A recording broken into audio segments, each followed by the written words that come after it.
بالله من الشيطان الرجيم. بسم الله الرحمن الرحيم.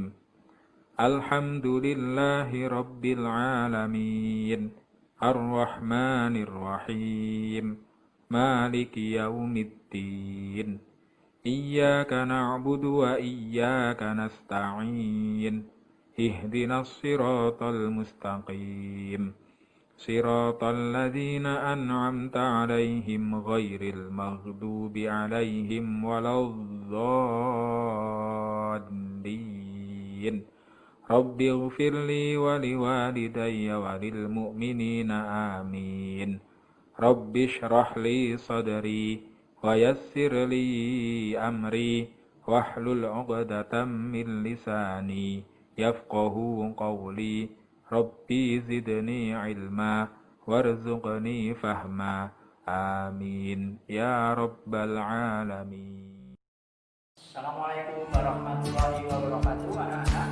Bagaimana kabarnya semuanya? Semoga selalu dalam keadaan sehat walafiat. Amin ya rabbal alamin. Jangan lupa anak-anak selalu semangat dalam belajar. Hari ini kita akan belajar materi IPS ya, mata pelajaran IPS dengan materi yaitu pengaruh kondisi geografis Indonesia terhadap kehidupan penduduk. Nah, jadi nanti di dalam video pembelajaran ini nanti anak-anak akan mempelajari materi itu dibagi menjadi beberapa. Yang pertama nanti ada pengaruh di bidang ekonomi, yang kedua itu pengaruh di bidang sosial, yang ketiga pengaruh di bidang budaya, yang keempat pengaruh di bidang transportasi, dan yang terakhir nanti belajar pengaruh di bidang komunikasi ya.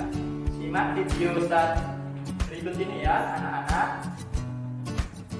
Pengaruh kondisi geografis Indonesia terhadap kehidupan penduduk itu nanti dibagi menjadi 5 ya anak-anak. Anak-anak nanti akan belajar yang pertama pengaruh di bidang ekonomi, yang kedua pengaruh di bidang sosial, yang ketiga pengaruh di bidang budaya, yang keempat pengaruh di bidang transportasi, dan yang kelima pengaruh di bidang komunikasi. Baiklah anak-anak, simak penjelasan video dari Ustadz. Ini perhatikan. Kondisi geografis wilayah Indonesia membuat negara kita menjadi negara maritim sekaligus negara agraris. Apa saja pengaruh kondisi geografis Indonesia terhadap kehidupan penduduk? Ayo kita pelajari bersama dalam penjelasan berikut. Yang pertama kita akan menjelaskan pengaruh di bidang ekonomi. Sebagai negara maritim, Indonesia memiliki garis pantai yang panjang dan laut yang luas. Penduduk Indonesia banyak yang bekerja sebagai nelayan. Mereka memanfaatkan hasil laut seperti ikan, kerang, udang, cumi, dan rumput laut. Perkembangan dan kemajuan juga dialami oleh para petani dalam teknologi yang digunakan, yaitu sebagai berikut. Perbedaan petani masa lalu dan petani masa kini. Petani masa lalu, pertama, membajak sawah dengan kerbau. Yang kedua, menanam padi menggunakan tangan secara manual. Yang ketiga, memanen padi dengan arit. Sedangkan perbedaan petani masa kini, yang pertama adalah membajak sawah dengan traktor. Yang kedua, menanam menggunakan mesin, tanam bibit padi. Yang ketiga, memanen padi dengan mesin. Nah, ini Ustadz ada gambar, bisa dilihat ya, perbedaan petani sebelum dan sesudah adanya teknologi. Gambar yang pertama adalah petani membajak sawah dengan kerbau atau sapi ya anak-anak. Gambar yang kedua adalah petani menggunakan traktor. Itu adalah gambar perbedaan petani sebelum dan sesudah adanya teknologi. Adanya perkembangan dalam teknologi, pertanian, dan pelayaran memberi pengaruh positif dan negatif bagi kehidupan penduduk. Pengaruh positifnya yang pertama adalah waktu tanam menjadi lebih singkat. Yang kedua, menghemat waktu dan tenaga petani. Yang ketiga, kegiatan melaut dapat dilakukan kapan saja. Sedangkan pengaruh negatifnya yang pertama adalah membutuhkan biaya besar untuk membeli bensin atau mesin. Yang kedua, kebocoran BBM dari kapal dapat mencemari laut. Yang ketiga, penangkapan ikan secara berlebihan. Selanjutnya, yang kedua adalah pengaruh di bidang sosial. Tadi yang pertama kita membahas tentang pengaruh di bidang ekonomi. Sekarang Ustadz bahaskan pengaruh di bidang sosial. Sebagai negara agraris, mata pencaharian utama penduduk Indonesia adalah di bidang pertanian. Namun kini wilayah pertanian banyak yang berkurang akibat pembangunan permukiman dan industri. Akibatnya banyak penduduk yang bekerja di bidang industri dan perdagangan. Arus urbanisasi yang tinggi menyebabkan berkurangnya penduduk yang bekerja di bidang pertanian. Perubahan dalam kehidupan sosial penduduk memiliki dampak positif dan dampak negatif. Antara lain sebagai berikut. Dampak positifnya, yang pertama, jumlah tenaga yang tersedia banyak. Yang kedua, jenis mata pencaharian penduduk bermacam-macam.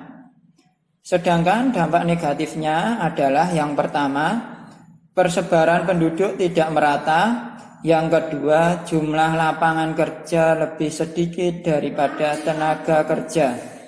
Nah, ini Ustadz ada gambar tentang polusi udara yang ditimbulkan oleh kegiatan industri. Bisa dilihat ya anak-anak.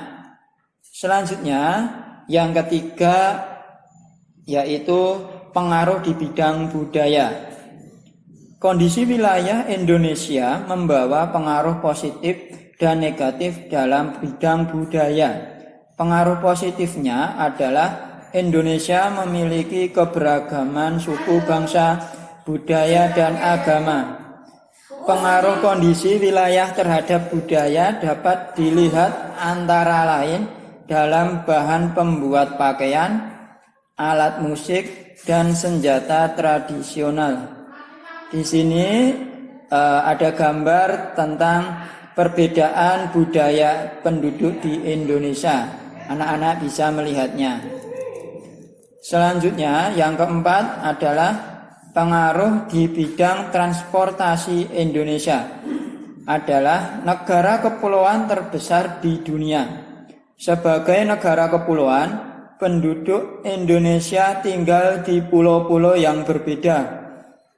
Kondisi ini membuat penduduk membutuhkan sarana transportasi menghubungkan berbagai pulau, provinsi, dan kota di Indonesia. Sarana transportasi dibangun untuk memudahkan perpindahan penduduk serta untuk menyalurkan hasil pertanian dan perkebunan yang menjadi kebutuhan penduduk. Perkembangan sarana transportasi di Indonesia memiliki pengaruh positif dan negatif. Contohnya sebagai berikut. Pengaruh positif, perpindahan orang atau barang menjadi lebih cepat dan mudah walaupun terpisah kota maupun pulau. Pengaruh negatifnya, pembangunan jalan raya dapat mengurangi lahan pertanian dan perkebunan. Di sini ada gambar bandar udara pesawat terbang sebagai sarana transportasi. Anak-anak bisa melihatnya. Yang kelima, yang terakhir yaitu pengaruh di bidang komunikasi ya anak-anak. Kondisi geografis wilayah Indonesia membuat penduduk kesulitan untuk berkomunikasi. Pada masa lalu, komunikasi penduduk antar pulau tidak bisa dilakukan dengan cepat. Namun, perkembangan teknologi komunikasi mengubah kondisi tersebut. Sekarang komunikasi bisa dilakukan dengan cepat. Coba perhatikan gambar ini. Orang menggunakan telepon genggam ya. Telepon genggam kini sudah digunakan oleh hampir seluruh penduduk baik di daerah perkotaan maupun di daerah pedesaan. Sekian dulu ya video pembelajaran IPS materi pengaruh kondisi geografis Indonesia terhadap kehidupan penduduk anak-anak. Semoga bermanfaat. Oke anak-anak, tadi kita sudah belajar dengan materi pengaruh kondisi geografis Indonesia terhadap kehidupan penduduk ya. Selalu belajar terus ya. Ustaz cukupkan video pembelajaran kali ini. Wabillahi taufiq wal hidayah. Assalamualaikum warahmatullahi wabarakatuh.